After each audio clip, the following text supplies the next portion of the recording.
This morning, our talk is Our Part as Oneness.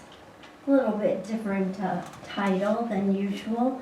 Our Part as Oneness. We're looking today at the idea that we know that oneness is God is all that is. There is only oneness. And at the same time, each of us has a part within that. So often our messages are focused around using the science of mind teaching to make our personal lives better, to inspire each of us toward thinking outside the box, using our imagination, or the use of principles to achieve our dreams and our goals. Today, let's broaden our horizons and look at how we personally affect the entire global community. How we are, with each of our thoughts, driving our actions, furthering personal awareness of oneness. We are grounded by our understanding of God and the development of our personal relationship with God. So sit with that idea for just a moment. Feel yourself grounded in your understanding of your personal God and your relationship as that. And now simultaneously, we each have a plethora of perceptions. Yes? For example, since I work in education in addition to spirituality, let's use an educational scenario to examine just how life takes shape around us. So let's say that there's a law passed regarding an educational topic, and I happen to have an opinion about it. That opinion that I may have forms my personal perspective. Where does the personal perspective come from? In part, it comes from my conscious thought, idea about the specific law and the effects that I believe it will have upon society, including me and my students. Now, let's say that you happen to have a differing view or perspective upon the topic. Your perspective also comes from the thoughts you have about the effect you believe the law has on society, including you. Each one of us has been impacted by our personal unconscious beliefs that have been determined and arrived at by our prior experiences in life. That's a whole lot to unpack, isn't it? How we come to our conversations and our discussions traces way back. For many of us, when we realize that we have arrived at this point where we see differences, we begin to turn away from others. It may seem the easier route for us to take, fight, flight. The thing is that God does not ever turn away from anyone. God is the oneness principle of life, and as such is fully present in each of our perspectives. This is one of my favorite ideas about the science of mind and spirit, the idea that we know oneness. And therefore, since we do, we each have the opportunity to find new ways to make peace with our differences.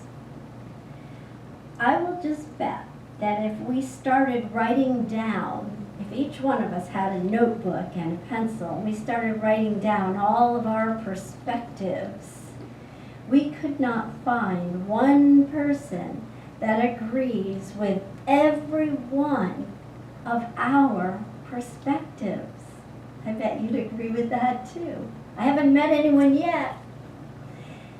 And at the same time, we love one another. Isn't that magnificent? That we can be so diverse and yet still recognize our oneness? Living the science of mind and spirit is, for me, the most incredible journey. I just love looking at the differences and working to figure out a way to live in peace with them. And I believe that this teaching is the most powerful tool we have in our toolbox toward a world and a life of peaceful living, because it begins with each one of us. I believe this topic is about finding and knowing what is ours to do in creating a world that works well for everyone, for all. So how does our personal perspective add to the tapestry of the universal allness that Deborah was talking about?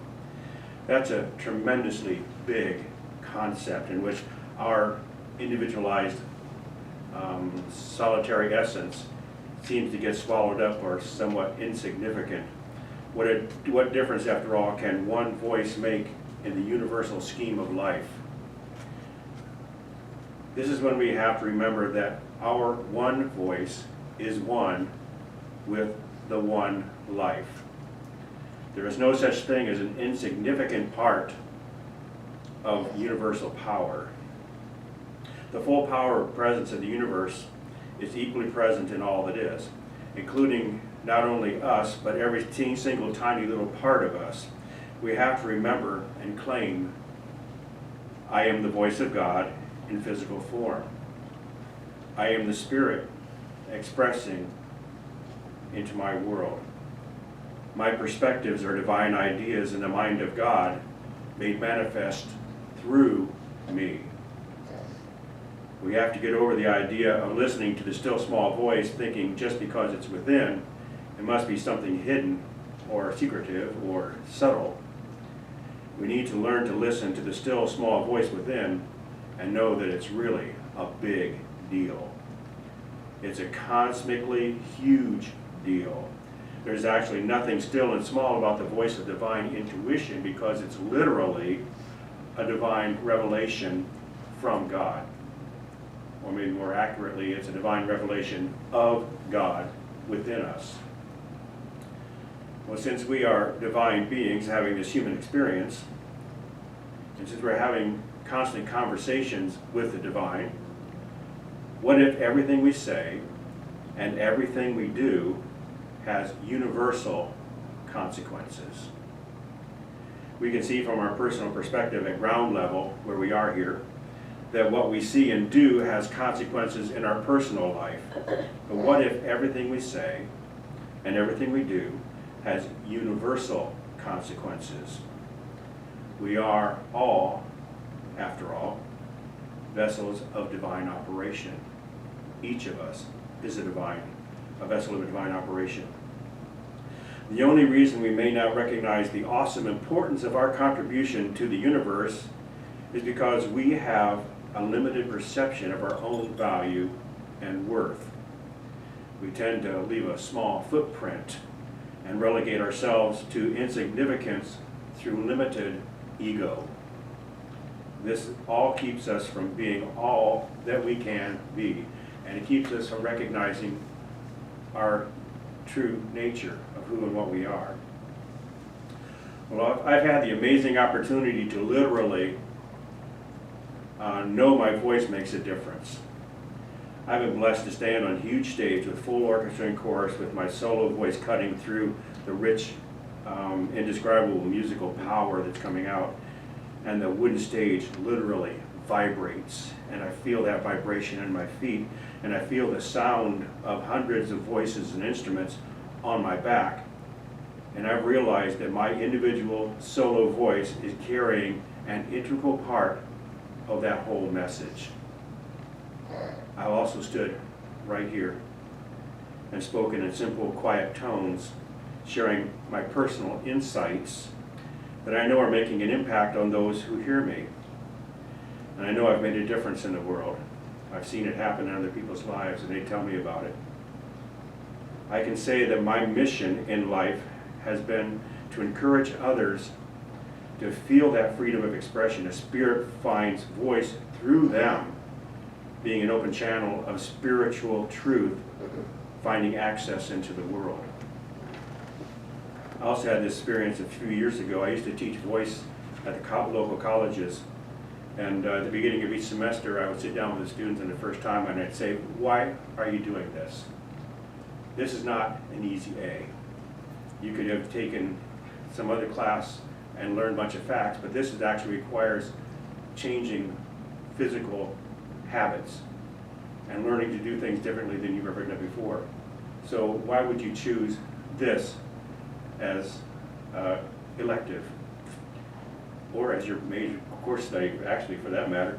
But anyway, one guy came in and he says, you know, this may sound kind of strange, but I was in church a few weeks ago, and this person came in and sang, and it was just so inspiring, and it was so emotional, and it made me feel things. He said, I was so moved, and I thought, oh my gosh, I wish I could do that. I wish I could make those sounds. I wish I could make people feel things. And I said, wow, that's a really good reason. So we started with the lesson, and I started doing vocalizations. I would play something. I said, okay, I'm going to sing something. You follow after me, okay? So I'd play and I'd sing, and then he'd follow, do the exact same thing. And I would play and sing, and he would follow after me and do the same thing. And then suddenly he just stopped. And he says, do you sing at local churches? I said, yes. He goes, oh my God, you're the guy! You're the guy! You're the guy! I would like to think by now he has found his voice and his ability to feel, to express freely into the world the same feelings that he was receiving at that Sunday morning. Each of us is a unique facet of the voice, the face of God, or the voice of God. Remember the song, What If God Was One of Us? Remember that song? Well, in reality, God is all of us, individually and collectively. When we all truly get that, we'll all work together to see the face of God in each other and know that we are all living the one life. Ooh, that was a great story, wasn't it? Wow, what an experience that was. And a part of it that I am taking from it is he didn't recognize him physically with the eyes, but he did with the sound. Because it was when you were going back and forth, you'd sing and then he'd sing, and then he's listening to that voice, and that resonated. So individually, we do not know always how we affect the world, but we do affect the world. I love the part you said about we cannot play small because there is nothing insignificant in the realm of God. That's amazing. So take a breath and contemplate this question for just a minute. It's a long one. How do we realize our individual and collective oneness to the point that we are able to simultaneously maintain and grow our personal perspective, listen and accept the personal perspective of others, and work with principle to accomplish the end goal of living love, joy, and peace, which is absolutely found in oneness. And awesome task, an awesome responsibility. And that question makes it sound really lovely. But try this one on. The question's the same, but different wording. How do we start operating within our personal perspective while living without resistance to other perspectives? Wow.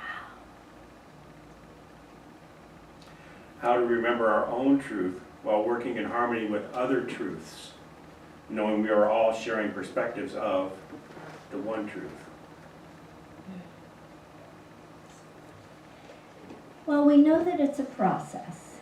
We know we don't just wiggle our nose or snap our finger and instantly everything changes around us to be all peaceful and loving.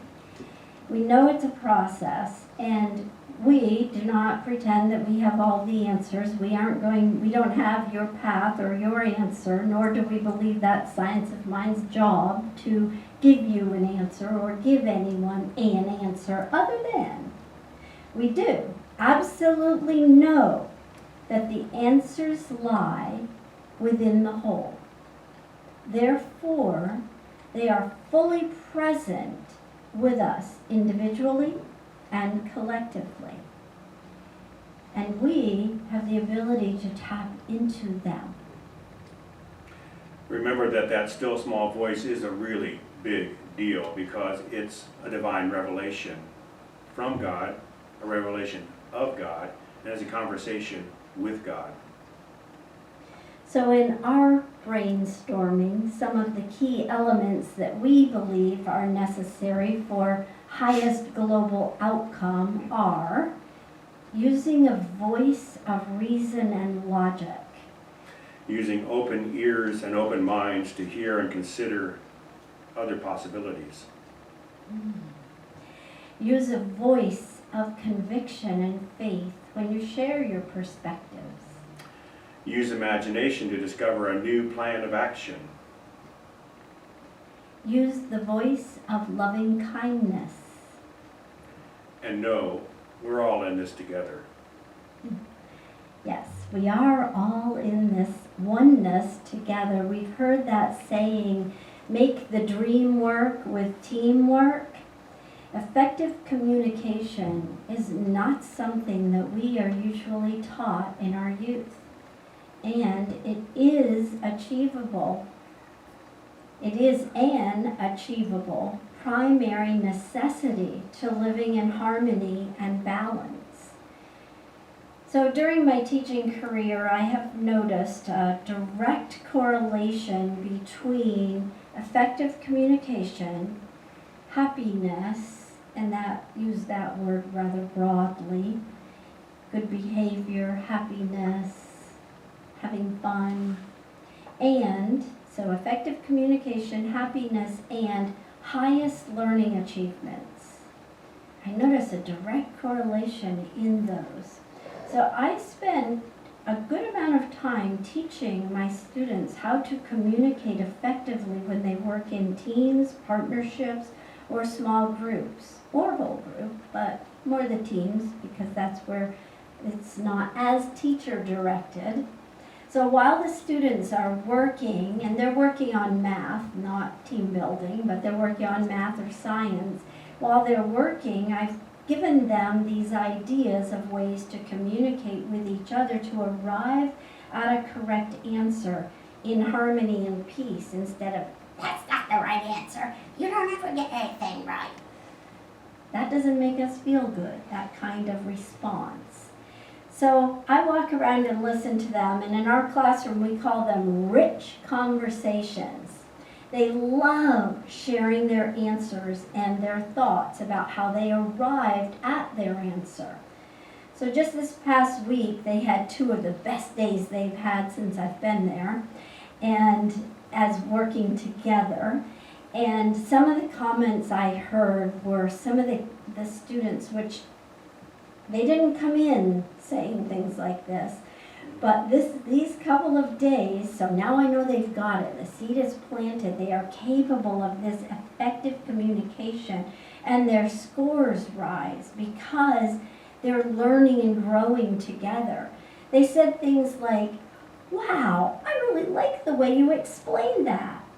And I heard one little boy say, "Oh, now I understand how to do these." They were able to hear each other in those conversations without resistance, once taught how.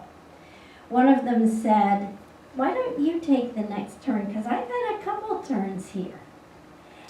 That's inviting others in, even if they sound a little different, or we don't know if they really get it the way we do. It's okay. Let them in. And the truth is that it's not just children that need practice working well with others. We adults do too. We practice on each other, don't we? And I've noticed that not only do we have different perspectives, the older we get, we have more and more opinions. Developing strategies for effective communication helps us to share our perspectives while being non-resistant to listening to others' perspectives. This moves us toward realization of living peace, love, and joy in our oneness. So in conclusion this morning, we are going to share some Signs of Mind quotes to help guide us on our personal path of oneness as we look at this topic of our part of oneness. Our uniqueness doesn't separate us, but is an essential part of our oneness. Oneness is often an inspiring idea intellectually, but in practice, it takes tenacity to see and embrace it in ourselves and others. The more completely we are able to see God in everything and everyone, the more completely will the one God in all things respond to us. From the one outcrops the many without ever destroying the unity of the one. Every one of us has all of God to himself without taking away from the all of God that every other one has. And so it is. So it is.